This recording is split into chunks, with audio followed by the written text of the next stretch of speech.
Selamat pagi Bapak Ibu, kita berjumpa kembali di seminar online pada pagi hari ini yang diselenggarakan oleh Indonesia Belajar. Selamat pagi, semoga semua dalam keadaan sehat. Dan untuk Anda yang menjalankan ibadah puasa, selamat menjalankan ibadah puasa. Semoga puasa Anda lancar sampai hari kemenangan Idul Fitri nanti. Indonesia Belajar adalah sebuah media untuk belajar yang berisi motivasi, inspirasi, dan pengetahuan dari para narasumber terbaik. Hadir dalam platform mobile aplikasi yang bisa di-download di Google Play Store dan Apple App Store. Baik, Bapak Ibu, pagi hari ini, pagi-pagi dan udara masih dingin kayaknya. belum tengah hari, jadi belum panas sekali. Nah, seminar online pagi ini menghadirkan Bapak Silih Agung Wasesa yang sudah hadir di tengah kita. Selamat pagi, Pak Silih.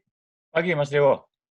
Saya biasanya panggil Mas Silih ya, tapi agak lucu juga Iya. saya panggil Pak Silih ya. Nah, kan kita hanya selisih 2 tahun, Mas. Siap. Oke, Mas Silih, bagaimana kabarnya? Alhamdulillah. Semangat, Mas. Puasanya Semangat. lancar ya? Masih dingin kayak di Salatiga lah. Iya, ya. Siap.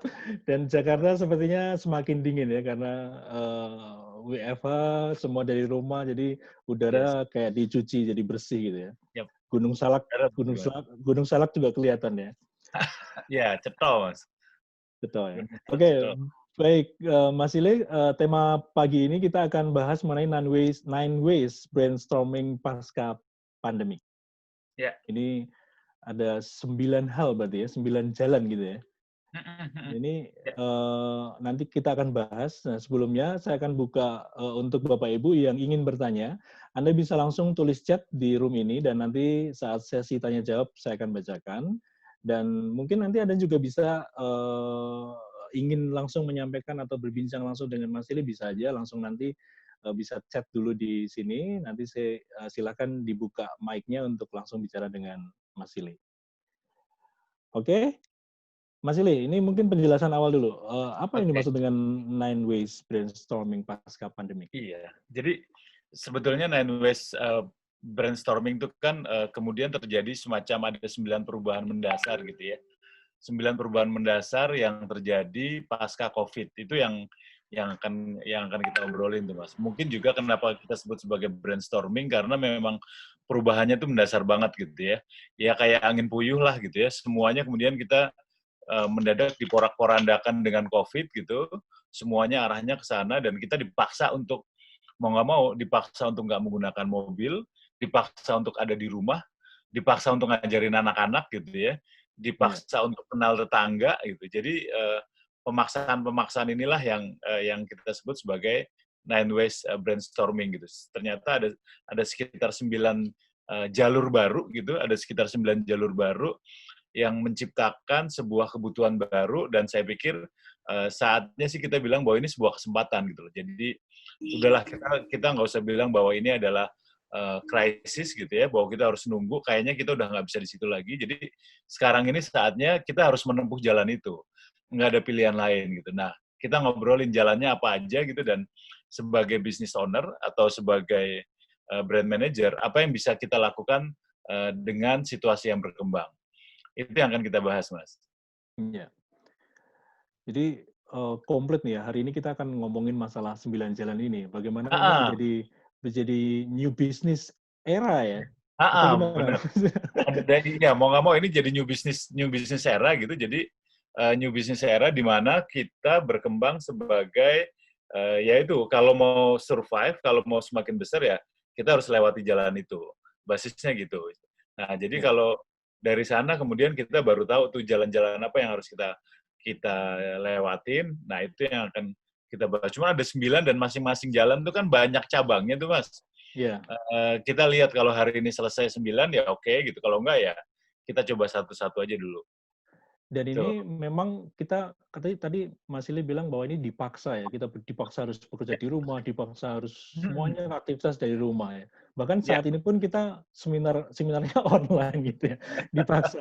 apakah 9 jalur ini kita juga dipaksa harus masuk ke 9 atau kita bisa milihnya? Nanti Ya, itu mungkin pilihan, Mas. Artinya ya, ya. pilihan, kan tergantung ya. Nanti tergantung sama usaha kita ada di mana nih. Tergantung industri kita ada di mana. Kalau misalnya kita bicara sebagai industri salon misalnya, industri spa, gimana caranya ketika orang-orang pada nggak berani keluar rumah, nah jalan apa yang harus kita tempuh nih sebagai Oke. industri salon Oke, Mas. Kita gitu. masuk mobil, tancap gas untuk menempuh 9 jalan itu, Mas. Siap, siap. Satu-satu, Mas. Oke, kita masuk ke jalan yang paling besar dulu ya, Mas. Oke, Mas. Yang jalan paling besar itu saya sebutnya sebagai back to the future, Mas. Jadi kita sekarang nih jalan pertama yang ada dan itu yang jalan paling besar itu saya sebutnya sebagai back to the future karena kita kembali pada kebiasaan lama nih, Mas. Kebiasaan lama tapi yang berguna untuk ke depan. Yeah.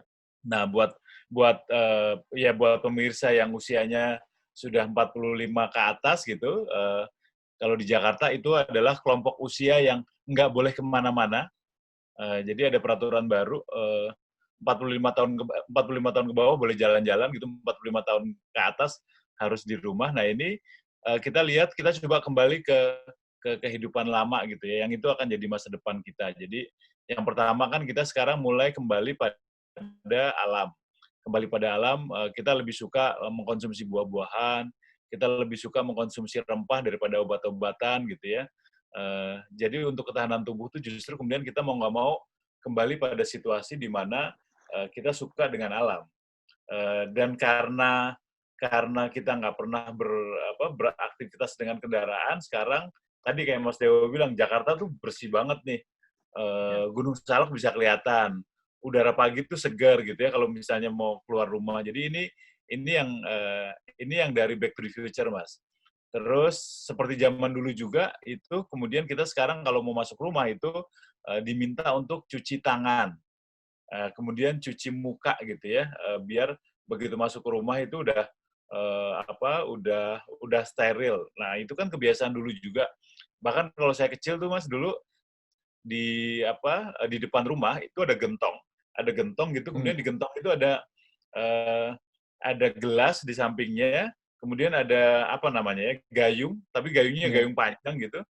Jadi kalau masuk rumah tuh cuci kaki, ngambil dari air itu, tapi kalau mau minum juga ada orang lewat mau minum juga bisa minum dari situ, ambil di gelasnya gitu. Karena itu air yang sudah apa istilahnya ya, udah ditanam semalaman lah gitu ya. Udah ditanam semalaman gitu. Jadi sehat. Nah, itu juga sekarang kan menjadi kebiasaan kita tuh. Nah, terus sekarang mau nggak mau kita jadi kembali ke rumah menjadi sumber energi sama seperti dulu gitu ya. Nah ini kan kita sudah agak lama juga nih bahwa rumah nggak menjadi sumber energi gitu. Rumah tuh cuma buat tempat istirahat, habis itu keluar rumah lagi gitu. Sabtu Minggu juga kita makan di luar gitu. Nah sekarang mau nggak mau nih rumah tuh menjadi sumber energi, menjadi pusat kehidupan. Orang-orang tua juga mau nggak mau harus mendidik anaknya. Jadi buat yang kemarin habis marah-marah sama gurunya gitu, sekarang kata para guru enak kan ngerasain didik anak itu nggak gampang gitu. Ini juga jadi model juga Mas, ini yang back to the future gitu. Nah itu yang pertama Mas. Jadi kemudian yang kedua ada yang namanya digital ecosystem. Semua sekarang kita semua lewat ekosistem kita lewat digital. Jadi pilihannya adalah di rumah, kemudian lewat digital ecosystem. Nah, digital ecosystem yang sekarang kita sedang lakukan, Mas. Kita menggunakan Zoom, ada yang pakai Google Meet Up gitu ya. Zoom dan Google Meet Up ini juga bersaing gitu. Sampai kemudian ada kampanye-kampanye yang menjelekkan satu sama lain gitu. Ya udah itu biar tugasnya mereka lah. Tapi kita pakai itu belanja, kita pakai e-commerce. Terus beberapa travel juga sekarang udah bikin travel virtual. Di Bali sudah mulai ada kalau kita mau pergi kemana, kebun binatang juga udah mulai ada yang namanya virtual zoo gitu. Kita bisa ketemu singanya secara langsung gitu. Itu yang kebiasaan lewat digital. Yang ketiga itu kemudian kita masuk yang namanya new eating habits, kebiasaan baru tentang makanan-makanan yang praktis tapi sehat. Nah ini praktis tapi sehat ini makanya nanti buat teman-teman yang kuliner ini harus agak hati-hati karena frozen food pasti akan menjadi tren karena kan kita sekarang kan udah tidak terbiasa untuk masak di rumah gitu. Jadi sementara ini frozen food akan menjadi tren gitu, makanya tapi sehatnya juga harus muncul. Nanti akan jadi boom juga yang namanya pendingin gitu ya, frozen tapi dia pakai pakai nitrogen gitu. Jadi makanannya itu didinginkan tapi proteinnya tuh nggak rusak dengan bunga-bunga es gitu karena dia pakai nitrogen. Itu juga itu nanti akan jadi itu yang ketiga tuh Mas, new eating habits. Jadi kita harus tahu kebiasaan makannya itu kayak apa. Nah, terus keempat ada fenomena baru yang sebetulnya udah mulai muncul sebelum COVID, tapi sekarang semakin kuat. Itu saya nyebutnya the small is beautiful, Mas. Jadi brand-brand kecil itu tapi dia disukai dan tanpa sadar membunuh brand-brand yang besar. Itu yang sekarang ada karena mau nggak mau kan kita makan kalaupun keluar kita udah nggak bisa lagi nongkrong di KFC gitu. Kalau dulu kan nongkrong di KFC, nongkrong di Pizza Hut gitu, itu ada bagian dari kita pengen sombong gitu loh. Makanya KFC sama Starbucks sama Pizza Hut tuh kan pinter gitu ya. Sampingnya dibikin kaca biar pas kita makan tuh ditonton sama orang gitu kan. Yeah. Sekarang kita udah nggak bisa gitu lagi, ya udahlah. Kita kemudian belinya Sabana, belinya Olive gitu ya, belinya apalagi beberapa brand-brand ayam yang kecil-kecil. Tapi sebetulnya mereka ini kualitasnya sama gitu, cuman memang karena selama ini nggak gaya aja gitu, tapi ya udah sekarang kan eranya bukan era gaya nih Mas. Nah itu yang dibeli, sehingga Kentucky, McD yang jualan ayam itu pelan-pelan tergerus tuh marketnya dengan ayam-ayam yang kecil. Sama juga Starbucks juga sekarang udah mulai tergerus dengan adanya filosofi kopi, ada kopi kenangan, ada kopi Banyak tuku, brand-brand kecil ya. brand-brand kecil yang brand-brand kecil yang independen tapi kita suka dengan itu gitu. Itu mulai menggerus tuh sehingga kita kadang-kadang sekarang udah mulai lihat Kentucky itu buka outlet yang kecil banget gitu yang mungkin mau bersaing ke sana, tapi nanti kita lihat itu yang keempat, the small is beautiful gitu ya. Yang kelima adalah personal care home. Personal care home ini adalah bahwa sekarang mau nggak mau karena work from home di rumah, kita mulai merawat diri sendiri nih Mas. Bukan hanya merawat diri, tapi mobil dibenerin sendiri, karena susah untuk keluar, motor dibenerin sendiri, ada AC yang rusak juga gimana caranya dibenerin sendiri gitu. Makanya kemudian perawatan juga mulai mengarah ke sana tuh, sehingga mulai muncul yang namanya personal care home. Ini juga akan jadi akan jadi tren baru, salah satu cara baru. Nah, terus sekarang orang karena sudah lama kebiasaan makan di restoran, mereka tuh pengen juga di rumah itu makannya tuh kayak serasa kayak makan di restoran lah. Makanya mulai banyak yang menawarkan yang namanya family resto gitu. Jadi rumahnya itu didesain kayak restoran kecil, ibunya saling layani dan lain sebagainya. Tapi nanti pada kenyataannya pelan-pelan itu hotel akan merambah ke sana, Mas. Jadi mereka bikin family resto gitu ya. Bikin family resto itu yang akan menjadi tren baru juga, itu jalan ke-6. Nah, ke-7 yang sekarang kita sedang lakukan adalah yang namanya physical distancing nih. Secara sosial sih dekat, tapi secara fisik kemudian kita mencoba jaga jarak. Kalau dulu bisa cipika-cipiki gitu, sekarang ngomong aja harus jaraknya 1 meter. Ada yang bilang 2 meter gitu. Tapi kemudian nanti akan mulai muncul masker-masker yang trendy, karena kita nggak mau bosan dengan masker gitu. Terus kemudian nanti yang namanya pramugari, namanya suster gitu, frontline itu dia punya pakaian sendiri yang anti COVID gitu. Sekarang hampir semua airline juga udah mulai punya tuh Mas. Mereka udah punya desain APD gitu yang kita sebut sebagai APD, tapi desainnya bagus-bagus juga. Terus kemudian di mana industri retail kayak Alfamart, Indomaret itu juga mulai pakai pembatas juga gitu, pakai face shield gitu. Jadi ini nanti akan jadi tren tersendiri. Nah itu akibat physical distance. Terus, yang agak berat itu mentalitas baru, Mas, karena survei terakhir dari teman-teman psikologi gitu ternyata terjadi peningkatan gangguan jiwa, Mas. Oh. Jadi itu juga terjadi peningkatan mentalitas baru nih, tapi mereka saling Ya, menyesuaikan. Cuman kalau sebelum COVID gitu, nggak suka sama pasangannya, nggak suka sama anaknya, nggak suka keluarganya, bisa kabur ke rumah gitu, ke rumah lain misalnya, bisa kabur ke kafe. Tapi mau nggak mau sekarang mereka harus dihadepin, ya udah adanya kayak gitu ya harus dihadepin gitu.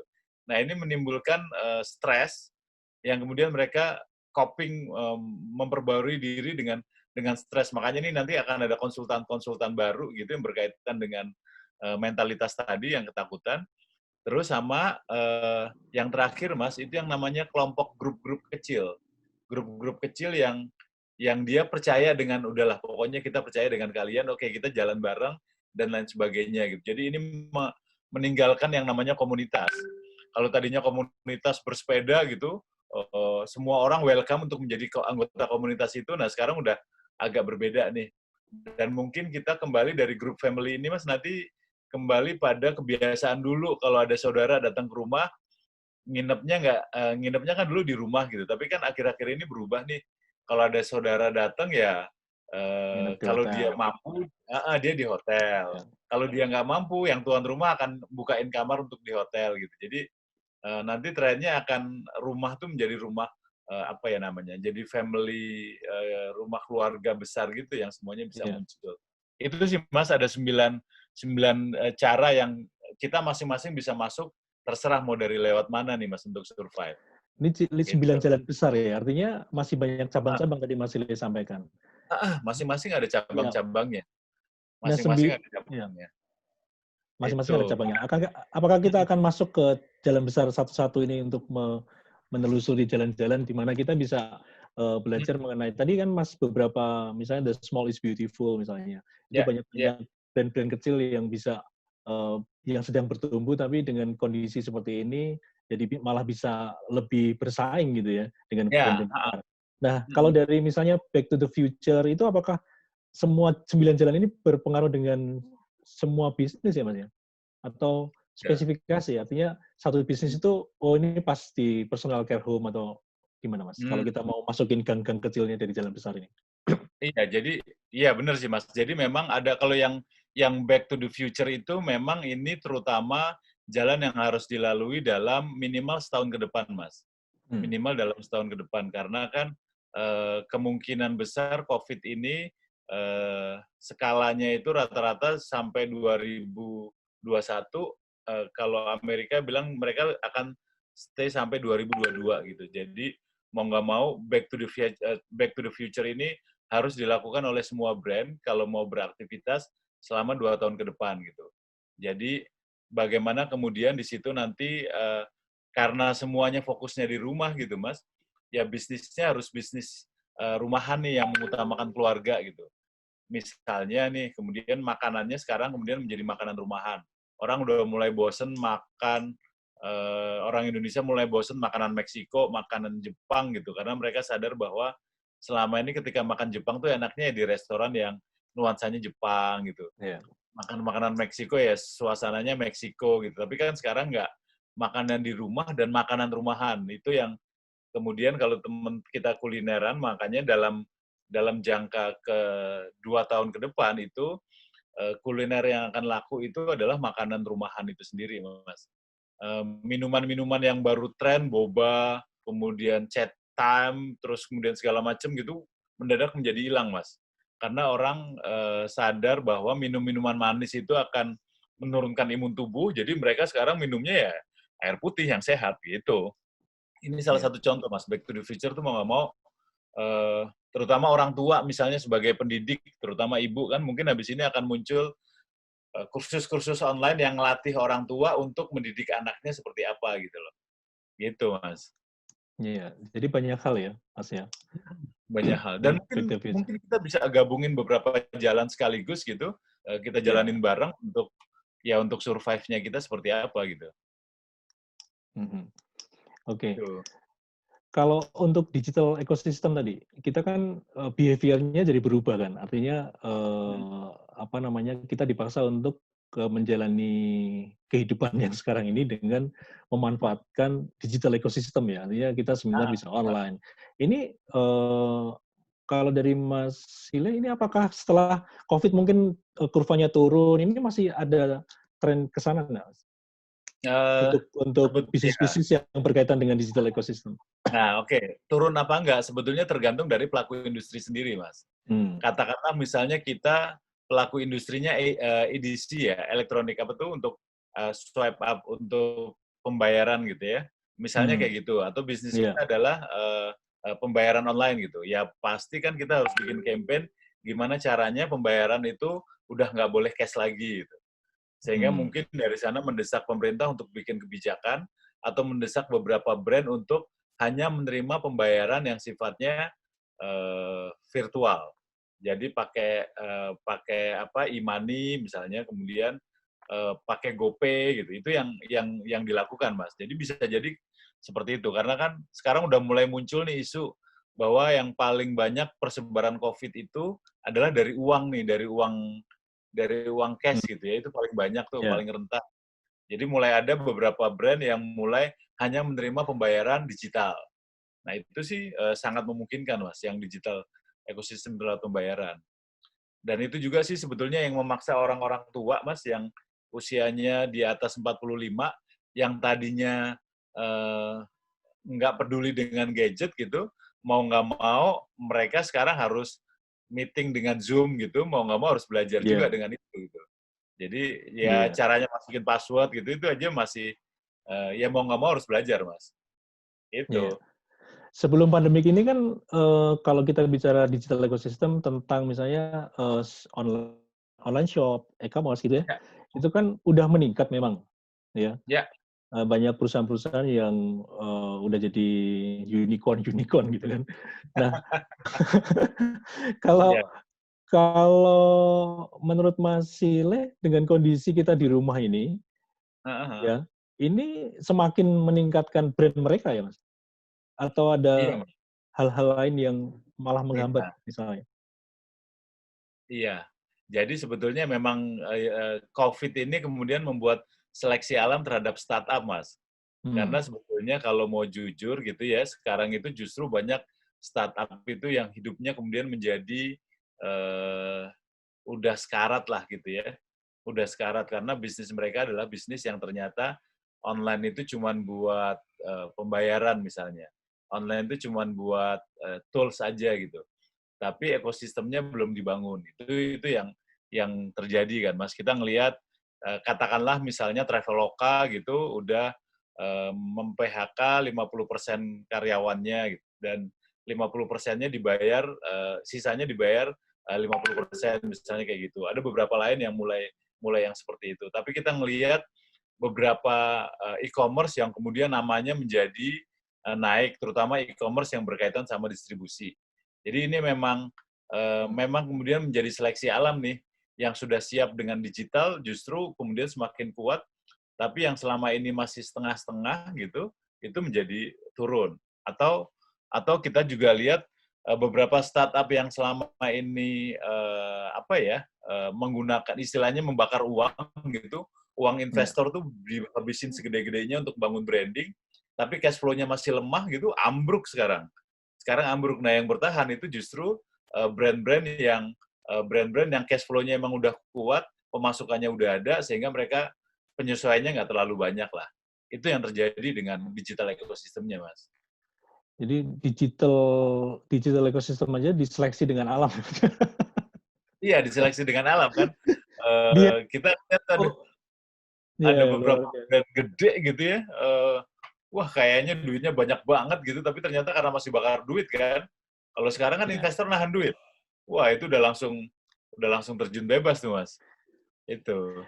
Gimana Mas caranya ini startup-startup ini biar lolos seleksi alam, Mas? Ya, ini menarik nih. Secara Nah, ini brandnya. juga secara brand-nya ini menarik, Mas. Karena kemudian sekarang terjadi semacam di kalangan teman-teman yang sekarang startup itu terjadi semacam shock culture gitu ya. shock culture yang mereka tadinya ngerasa di atas awan gitu, mereka ngerasa sebagai pemilik dunia baru gitu, kemudian mereka dihadapkan bahwa mereka ternyata nggak ada apa-apanya gitu. Ketika COVID itu mereka nggak ada apa-apanya, sehingga sekarang mereka konflik. Kalau kita lihat ada beberapa startup yang udah mulai pecah gitu, ada yang mulai pecah, sehingga ya otomatis jalannya menjadi terganggu. Tapi yang harus dipahami mau nggak mau teman-teman startup harus belajar yang namanya cash flow standar, cash flow tradisional lah gitu ya, yang dulu sering diketawain tuh sama teman-teman startup, udahlah cash flow mah nomor sekian lah, pemasukan nomor sekian lah, yang penting digital asetnya dulu gitu kan. Kan dulu omongannya gitu Mas, digital aset itu Ya. semakin tinggi transaksi bisnisnya, semakin banyak data yang masuk gitu, itu adalah semakin dijual gitu. Tapi itu sekarang membuktikan bahwa hanya cash flow yang beneran lah yang bisa jalan gitu. Kalau kita nggak punya cash flow ya udah otomatis mati. Itu yang makanya mau nggak mau harus belajar bahwa yang namanya uang masuk dan uang keluar itu harus kita bahas nih keseimbangannya sampai seberapa jauh gitu ya. Kemudian ada income-income yang namanya variable income sama fixed income itu harus dipahamin juga gitu. Ini yang teman-teman startup selama ini agak cuek gitu, dianggapnya sebagai ilmu finansial tradisional gitu ya. Nah, sekarang mereka Ya. ngerasain nih, wah iya ya duit gua nggak ada ternyata ya. Jadi kalau kata orang Jawa tuh gede gombong, Mas. Gede gombong itu gede suaranya Oke. doang gitu, tapi dalamnya kopong gitu. Nah ini Hmm. sih jadi ya mau nggak mau mereka harus belajar ulang lagi, Mas. Gimana untuk Ya. cash flow tuh harus ada lah. Itu. Ini salah satu kunci biar lolos seleksi alam ya. Cash flow Heeh, heeh. standar ya. Oke. Iya. Oke, Mas Silih, kita masih di dua jalan besar ini. Kita udah masuk ke gang-gangnya, tapi untuk Bapak Ibu yang ingin bertanya sejauh kita diskusi dari jam 10 tadi, Anda bisa tulis chat di room ini, Anda akan saya bacakan pertanyaannya. Ini udah ada yang masuk satu, Mas. Ada Oke, Mas. Bu Rana. Selamat pagi, Pak Silih. Izin tanya, menurut Bapak, Pagi. menurut Bapak bagaimana cara adaptasi paling efektif untuk menghadapi new normal era ini? Di antara 9 cara Oke. baru yang tadi Bapak sebutkan, mana yang kira-kira paling besar pengaruhnya? Iya. Gitu, Mas. Yang paling besar pertama yang itu Bu Rana, yang paling besar adalah yang nomor satu, back to the future dulu tuh. Itu yang paling besar tuh karena sekarang kan orang pada kembali ke rumah gitu, semua pusat energi, pusat kegiatan ada di rumah, tapi kemungkinan besar nanti sekalipun setelah 2 tahun kita atau setahun deh gitu ya, atau bahkan 6 bulan berdiam di rumah, habis itu muncul kebiasaan-kebiasaan baru. Kita kemudian sekarang udah mulai masuk 3 bulan, kita udah mulai sadar kayaknya nggak ke mall juga nggak apa-apa gitu ya. Padahal sebelum COVID 3 bulan yang lalu tuh kayaknya seminggu aja nggak ke mall tuh kayaknya ada ada yang hilang Ada tuh yang gitu. kurang Nah ya? itu yang Ya. yang pertama. Ada yang kurang gitu. Terus yang kedua buat ibu-ibu juga sekarang mulai sadar nih, ternyata baju itu ya baju yang paling menyenangkan tuh ya baju dress di rumah gitu loh, baju yang nyaman dipakai gitu. Sehingga mereka ngerasa bahwa nggak perlu lagi nih beli baju-baju yang spesifik, istilahnya kan bajunya tematik tuh, buat kondangan ada satu set sendiri, buat arisan ada sendiri, buat ngantar anak sekolah ada sendiri. Jadi itu juga akan terjadi perubahan.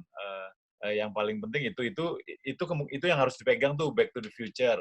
Cuman memang sebagai pengusaha yang harus dipahamin, selama 3 bulan ini saya bantu beberapa klien yang menghadapi COVID itu yang harus dipahami itu adalah bagaimana mindset yang harus dibangun dulu. Ini yang harus ini yang harus dimunculkan karena selama ini mindset-nya yang ada itu kalau nggak jualan itu rugi. Padahal sebetulnya kalau nggak jualan itu cuma nggak dapat untung, tapi nggak rugi, stuck aja segitu gitu loh. Ini yang harus dimunculkan dulu sehingga kita seolah-olah tuh sudah rugi banyak padahal padahal nggak. Itu yang satu. Yang kedua juga kita harus kembali masing-masing kemudian ini beberapa CEO yang sukses menangani selama 3 bulan ini rata-rata mereka paham bahwa ya udahlah kita kembali susah dulu lah. Dulu juga kita orang susah juga kok. Dulu juga rumah kita ada di rumah petak gitu.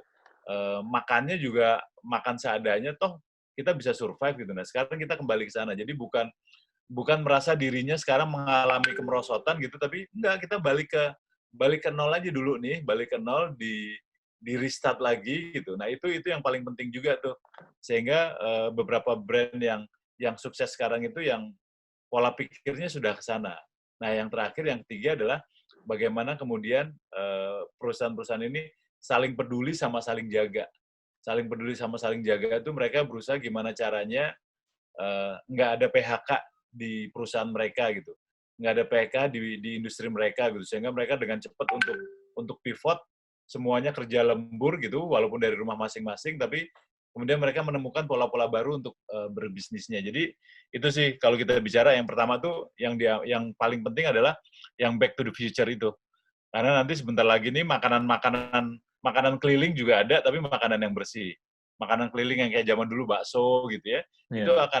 akan muncul lagi, cuman kali ini tampil dengan lebih bersih dan protokol COVID lah. Gitu, Mas. Yeah. Oke, Ibu Rana semoga terjawab. Jadi yang paling penting adalah yang banyak pengaruhnya menurut Mas Ilya adalah yang pertama ya, back to the future ya. Kita dipaksa untuk kembali lagi ke awal ya. Bahkan di dunia bisnis tadi Mas Ilya sampaikan bahwa business owner, CEO, manajemen gitu, udahlah kemarin-kemarin juga kita susah ya untuk membangun kerajaan bisnisnya. Itu habitnya dibalikin lagi ya. Jadi Ya, mungkin udah nggak kenal tempe jadi kenalan lagi gitu ya.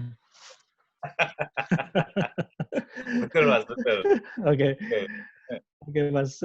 Sambil menunggu pertanyaan dari Bapak Ibu yang mungkin Anda yang ingin ditanyakan atau didiskusikan, silakan Anda bisa mengetik pertanyaan Anda di chat.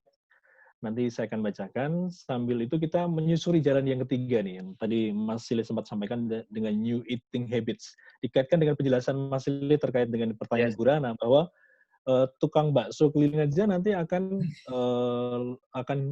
menjaga kehigienisannya gitu ya.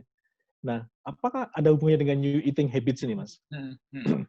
Karena selama kita di rumah kita harus Ya, menjaga kan. ya, Mas. Kita ada 4 atau 5 anggota Ah, ah. keluarga di dalam rumah, masak aja udah mesti harus bersih, mau ngapain cuci tangan dulu itu sekarang kayaknya. Bagaimana, Mas? Iya, jadi kan gini, sebetulnya kenapa muncul new eating habits ini, karena kan dilemanya adalah kalau kita keluar makanannya tercemar dengan bakteri COVID gitu, kemungkinannya kayak gitu. Tapi kalau mau makan di rumah itu nggak bisa masak gitu ya, udah kelamaan makan di luar gitu. Iya. Atau kemudian harus belajar masak lagi gitu. Sehingga kadang-kadang kalaupun udah bisa masak juga udah mulai banyak yang bosen nih, masakannya ya itu aja gitu loh. Jadi kemudian dibutuhkan makanan baru yang tapi praktis tapi sehat gitu. Itu yang makanya new eating habits tuh. New eating habit ini nanti akan muncul makanan-makanan praktis yang sehat, yang kemudian frozen food tapi tidak ngerusak protein. Itu salah satu contoh yang tadi kita cerita tuh, Mas. Kalau sekarang frozen food kebanyakan masih didinginin pakai freon biasa gitu. Nanti kemudian sekarang udah mulai banyak gitu, itu frozen food didinginnya dengan nitrogen tuh. Jadi dia didinginin tapi makanannya nggak rusak. Itu pertama. Sehingga makanan itu dikemas sedemikian rupa, dibawa kemana-mana itu nanti tinggal dibuka, tinggal diangetin. Nah sekarang mulai muncul penghangat-penghangat baru yang dia cuman kayak aluminium foil gitu, tapi kemudian Ya. dikasih air di sampingnya, nah itu kemudian jadi anget. Nah makanan tinggal taruh di atasnya. Itu salah satu kebiasaan, Mas. Jadi nanti makanan frozen food itu ada ready to eat, kemudian ready to heat. Ready to eat itu siap untuk makan, kemudian ready to heat itu siap untuk dipanasin, cukup untuk dipanasin aja gitu. Oke. Yang kemudian ready to cook. Nah ready to cook itu juga tinggal dicemplungin, sama itu udah langsung. Kayak misalnya mie instan sekarang, Indomie, Lemonilo, itu yang namanya ready to cook tuh, Mas. Iya. Dimasak tapi tinggal dicemplungin gitu. Tapi ada yang ready to eat. Nah ini sih industrinya sudah mulai arahnya siap ke sana gitu. Jadi buat teman-teman tentara gitu, TNI misalnya, yang mungkin sekarang makanan kalengan ransumnya gitu, itu yang sekarang makanannya nggak enak, nanti sih itu bisa diisi dengan rendang yang bisa awet sampai kapanpun, sampai setahun gitu. Tapi pas dibuka ya makanannya anget, rendang anget gitu. Nah itu akan menjadi tren tuh. Jadi kebiasaan makannya itu seperti itu. Ini tantangan. Bahkan nanti mungkin orang udah mulai males untuk belanja makan di pinggir jalan, tapi ketika dia mau naik MRT gitu, dia udah mesen lewat digital. Begitu sampai di stasiun yang dituju, langsung masuk ke mana, ke satu pemanas gitu, udah dipanasin, dia tinggal ngambil pakai kode yang udah dilakukan. Ini salah satunya, Mas, kebiasaan makan yang baru. Ya, Tuh. ini malah jadi peluang bisnis ya untuk teman-teman yang concern ke industri penyedia makanan ya, processing food gitu ya. Karena menurut penelitian yang saya baca kemarin, memang ini salah satu rice industry ya, di mana penyedia makanan ini cukup menjanjikan di era seperti ini ya. Ya, Oke, sangat, oke, Mas. ya, oke Mas. Ini ada pertanyaan lagi Oke. dari Pak Simon Bone. Banyak juga yang tahan full speed ke full digital karena worry-nya euforia ini hanya sementara saja. Dan kalau udah kembali keadaan sebelum pandemik, maka new normal life ini udah nggak terlalu valid. Contoh, anak kembali ke sekolah sehingga online schooling seperti ini pastinya akan berkurang kembali ke offline dan seterusnya. Bagaimana dengan pendapat ini? Oke, ya, setuju. Artinya nanti akan terpolarisasi gitu ya. Terpolarisasi, ada orang-orang yang memang pengen offline gitu, kan tergantung karakter kepribadiannya gitu ya. Ya sekolah tuh harusnya datang ke sekolah, kemudian di sana ketemu sama gurunya, ketemu sama teman-temannya gitu. Tapi kemudian ada yang ngerasa bahwa oh ternyata online juga lebih enak ya, belajar lewat sekolah dan lain sebagainya. Makanya kalau kita lihat kemarin ada salah satu klien yang mulai menerapkan, karena work from home tidak menurunkan produktivitas gitu, mereka mulai bikin peraturan untuk pasca COVID, pasca WFA itu mulai bikin 2 hari kerja di kantor, 3 hari kerja di rumah. Itu udah mulai tuh. Jadi nanti akan ada polarisasi kompromi-kompromi seperti itu gitu. Kompromi seperti itu karena ternyata ketika buat kantor nih, ketika WFH produktivitasnya meningkat atau minimal produktivitasnya sama, tapi overhead-nya menjadi rendah.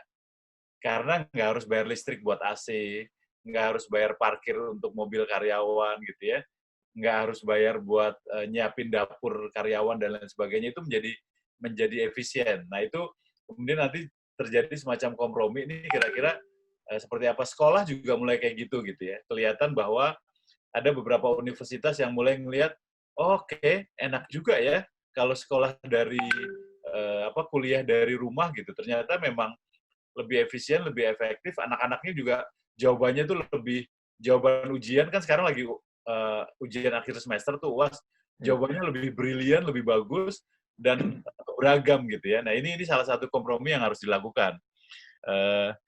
Nanti juga sekolah juga akan kayak gitu tuh. Sekolah kalau nggak salah sekarang Mas Menteri Pendidikan itu mulai mempertimbangkan bagaimana antara homeschooling sama sekolah konvensional dijadiin satu. Jadi si anak bisa 3 hari di rumah, bisa 3 hari. Itu lagi digodok semua nih, arahnya akan ke sana. Gitu. Jadi kita masih menunggu ya. Masih menunggu. Seberapa bersih dengan corona ini. Oke, Pak Simon, semoga terjawab Pak Simon. Jadi ada semacam kompromi ya, masih mau online atau offline dengan kebutuhan masing-masing tentu. Oke, ini say thanks dari Pak Simon, thanks ya Mas. Oke, sama-sama. Thanks Pak Simon, sama-sama. Ya, oke, saya lanjutkan baca yang selanjutnya. Pertanyaan adalah Pak Dwi. Selamat pagi Pak Silih. Branding selalu dikaitkan dengan budget. Dengan kondisi saat ini, bagaimana strategi branding dilakukan agar konsumen bisa dipertahankan? Syukur-syukur mendapat konsumen baru, terutama untuk produk-produk sekunder yang bukan termasuk kebutuhan pokok. Oke, sip. Terima kasih Pak. Ini produk-produk sekunder tuh memang harus harus berakrobat lah ya, harus berakrobat. Tapi ya paling gampang kan kalau rumus brand itu bagaimana menjadikan antara want kemudian menjadi need gitu ya, menjadi kebutuhan.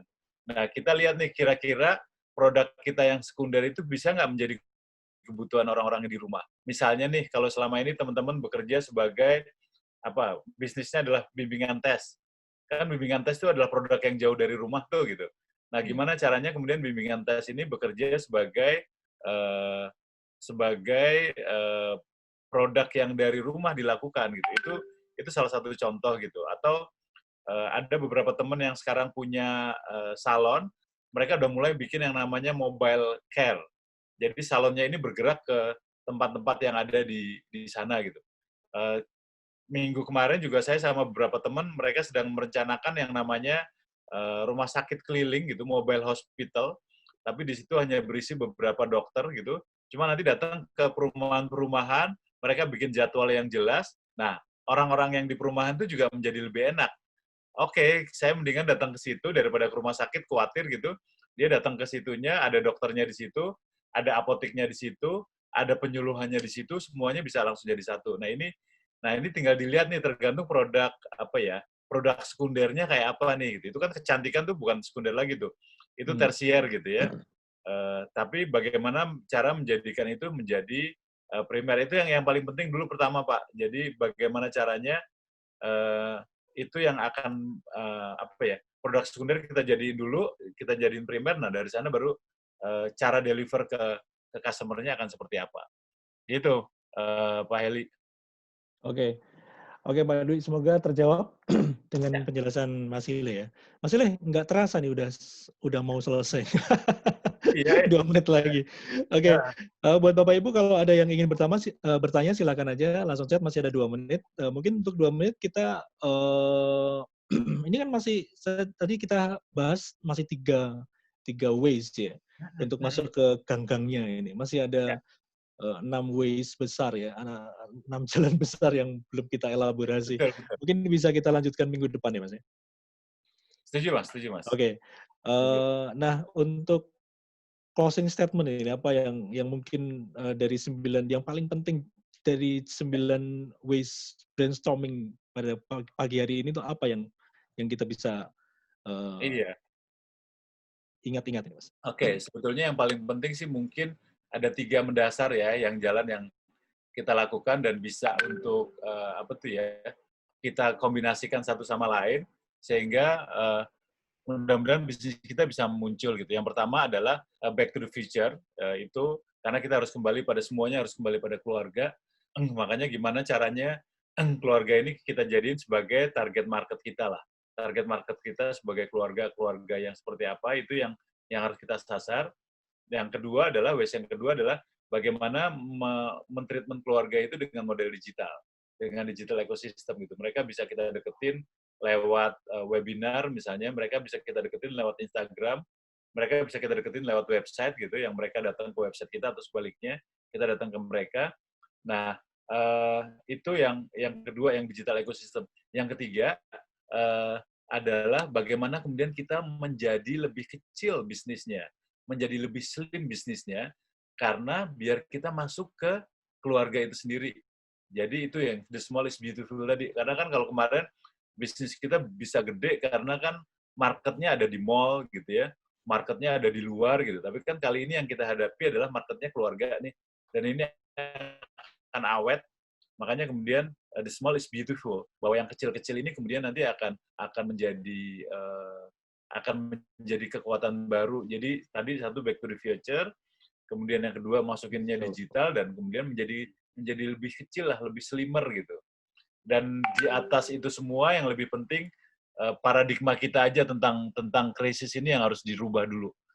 Karena kalau kita nggak bisa ngerubah paradigma kita sendiri gitu, bahwa ini kita anggap krisis, itu akan bermasalah gitu. Saya dapat informasi beberapa beberapa perusahaan keluarga gitu, mereka kemudian harus pecah keluarganya gitu, nauzubillah min dzalik gitu, hanya gara-gara yang satu ngerasa krisisnya kok jadi kayak gini gitu, yang tadinya karena kesalahan COVID, kemudian mereka saling menyalahkan sendiri di dalam gitu.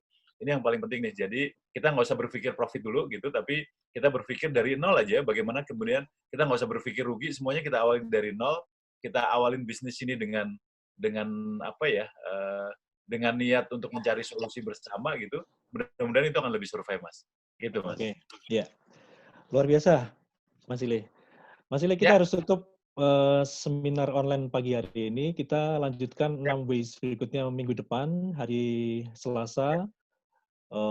Kalau nggak salah tanggal 19 Mei jam 10 pagi ya, Mas. Sebelum kita tutup, biasanya kita ada foto bersama, Mas. Jadi ini Oke, mantap. biar jadi apa Keren, ada namanya? foto bersama kita juga ya. biar jadi souvenir abad ini, Mas. Oke. Oke. Bapak Ibu, saya persilakan untuk bisa buka mic dulu, say thanks buat Mas Ile, atau sekalian langsung buka kameranya, kita akan foto bersama. Silakan. Oke. Iya. Mas Ile, terima Thank kasih. you, Mas Ili. Terima kasih. Inspirasinya. Terima kasih, Pak. Sama-sama. Oke, Bapak Ibu, silakan Anda Pak. bisa buka kameranya.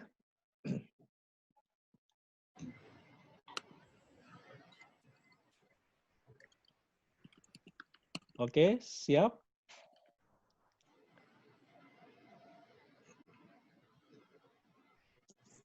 Belum kebuka semua nih.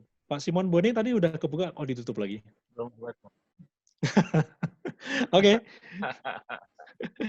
Oke, 1, 2, 3. Lagi ya, 1, 2, 3. Oke. Halaman kedua mungkin bisa dibantu Rana.